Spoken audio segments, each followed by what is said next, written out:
his brother John and his trainer Doug Spreen, trying to encourage and saying what particular elements of strategy? Keep standing in, keep hitting the return as firmly as possible, and hope. Well, what I think is I try to put the return maybe into the backhand corner rather than going down the middle all the time, because that way it opens up the forehand. I don't think it's a bad play to attack the forehand side, but you have to have it going where he's having to run into it, Nadal, rather than being set already for it.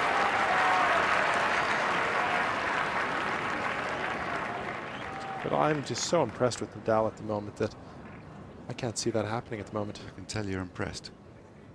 We all have been. He's serving for a place in the final of the Outdoor Championships for the first time.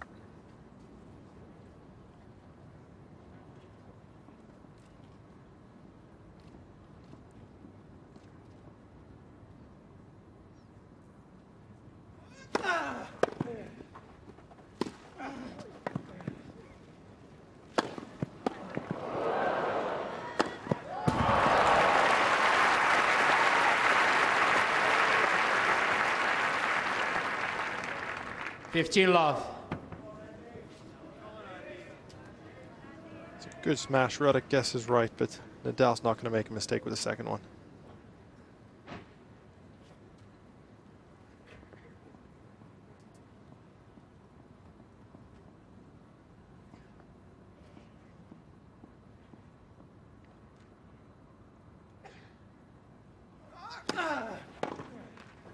Love.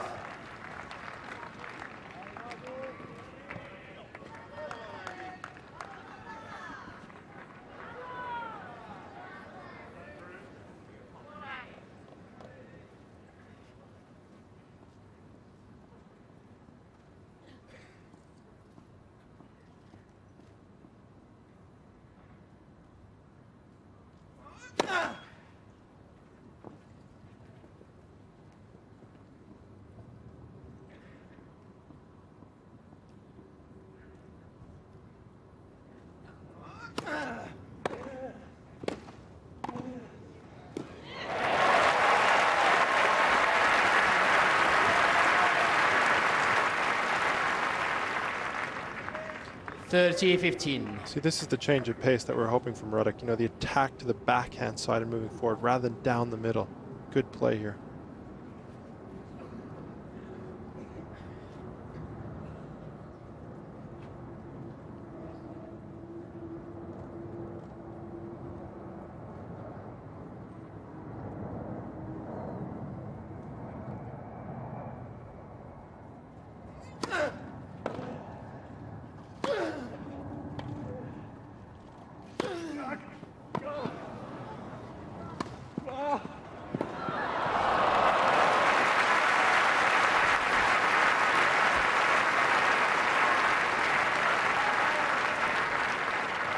Well, 40-15. It will never be lack of effort or commitment from Andy Roddick that will deny him a chance of winning.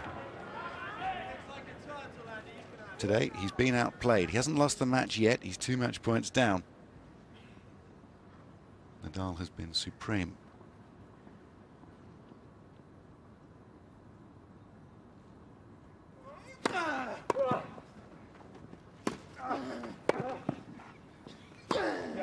Unreal. Superb performance from Rafael Nadal from beginning to end. 6-4.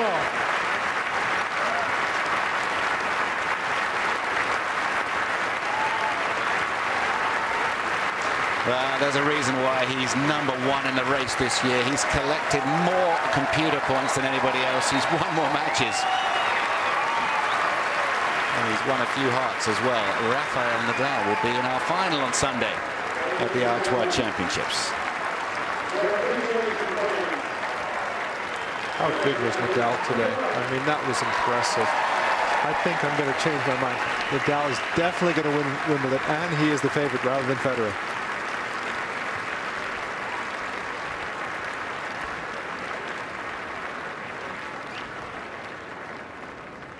Nonsense. Federer's absolutely the favourite. 5 times a champion of Wimbledon. It's all bubbling up nicely this grass court season, isn't it? Now, Rafael Nadal came here, must have been exhausted after winning the French Open last Sunday. but his commitment has just been faultless from beginning to end. Yesterday against Ivo Karlovic, he had the desire to come through an awkward opponent 7-6 in the final set, and today straight sets over a man who has won this championship in 4 of the last 5 years. Did he want to be here? You bet. Does he want to be here and raise the trophy on Sunday? You bet he does. And what a final we're going to have. It'll either be Nadal versus Djokovic or Nalbandian. Either one of those opponents will be a worthy opponent. There's our finalist, Rafael Nadal. He's talking to Mark Pecci. Thanks, Andy. Rafa, I don't think I'm alone in saying that was a little special. What? Little special. It was excellent. It was so good to watch. Yeah, thank you very much. It was an important match for me. I played against, well, the best player here in Queens, no? 4-time defending title. So right now, very happy for being this final. Very important for me. Start the grass season like this, beating especially one specialist like Andy. So very happy for being this final. Before you came onto the match, I asked you whether you felt you were going to win, but you felt that Andy was the favourite in this match. Sure, I thought it was Andy the favorite, no? And if you ask me another time before the match, I'm going to say you the same, no? I think Andy in grass is a very, very good player. He has an amazing serve, but today I played very, very well. Well, a couple of the guys up there in the commentary box feel that you're the favourite going into Wimbledon now. Do you feel that way? Yeah, I think there's a few people here that think that as well. Thank you. Well, thank you very much. No, well, I just right now focus on trying to play my best tennis tomorrow. Wimbledon is next week. Queens is a very important tournament, so right now focus on Queens. Well, I tell you what, I know that you want to go home at some stage, but we're very happy that you're staying another day here at the Queen's Club. Thank you very much. Very happy to meet you.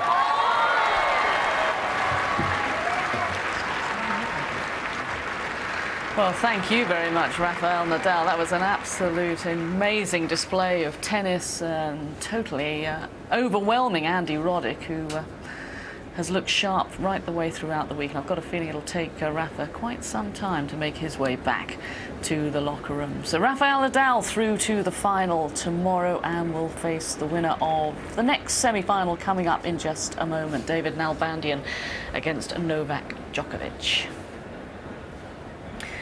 Wow, I thoroughly enjoyed that. It was fantastic tennis. I mean, talk about coming over from the clay onto the grass. I mean, he's just got better and better with every round. He looks like a natural grass court player from round 1 here, and today was impressive because Roddick, is a seasoned veteran on the grass court, has done so well at this tournament. Got a rogue fly in here flying around, so I was slightly distracted there for a moment. Is that a wasp or a fly?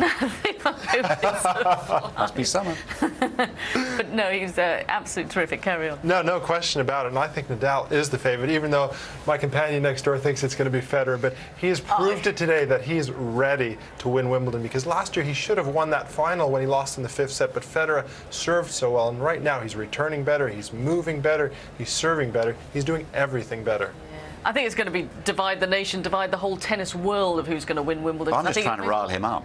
I mean, that's my purpose in life. It's just to sort of get Greg going. I mean, listen, Nadal's playing fantastic tennis at the moment. But Federer's in the final of Halle. Exactly. So he's only won, what, 57 or 58 matches straight now on grass. And until somebody beats him, he's still the boss. And the other thing is, it's always Henman Hill. It's never going to be Murray Hill or Murray Mount or Murray Field either. Just a little bit of loyalty to the old guard before the new ones come through. No question about it. It's Federer who's the defending champion, but let's also look at the field they have in Halle compared to the field over here. This is a much stronger event than Halle, and Nadal is proving against the very best, and he's come here, he's in the finals, he's really showed up, and I think he's going to win this tournament. And there's just a couple of the points, my word, we could have picked out 20 or 30 great points from Rafael Nadal. The strength that and the pace that he can produce from shots from nowhere. And the confidence just to go ahead and commit to everything that he wants to try at the moment as well. He's loving life, and why not? He's absolutely on top of the world. He's had a better year than anybody else. Yeah, and this is match point. I mean, yeah, the forehand down the line has been interesting. Look at that. Look at the angle that he gets on that from nowhere. But that forehand down the line is something fairly new, I think. I don't remember him hitting this well before.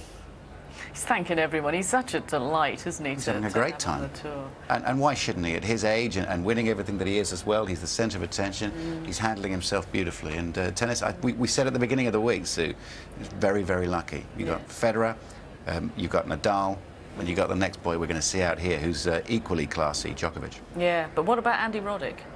Well, Roddick, he's going to go back to the locker and say, okay, I can play better than this. You know, the problem with him, he didn't serve well enough. Nadal was reading the serves. He had all the chances out there, apart from 6-5 when he had a chance to break. So, you know, Roddick's got to go back to the drawing board and say, okay, I've got to raise my game for Wimbledon to compete with these top 3 players. Yeah, probably won't like the fact that you were talking in the commentary box that the courts are going to be slower at Wimbledon. Yeah, I suppose not. I mean, he can trade from the back of the court for a while, but I mean, these guys, the 3 guys that we've talked about, are better than him at the moment, and he has to find a way to respond. He was close at the end of the first set. He almost got it into a tiebreak, and we know what he can be like in tiebreaks. He can win it with his serve. But it's just about getting length off the backhand return. If he can keep his opponent back, then fine. But if you let these guys dictate, you can't win. No. Okay, hold on. We're just ready for the second semi-final. The players are waiting. Let's join Mark.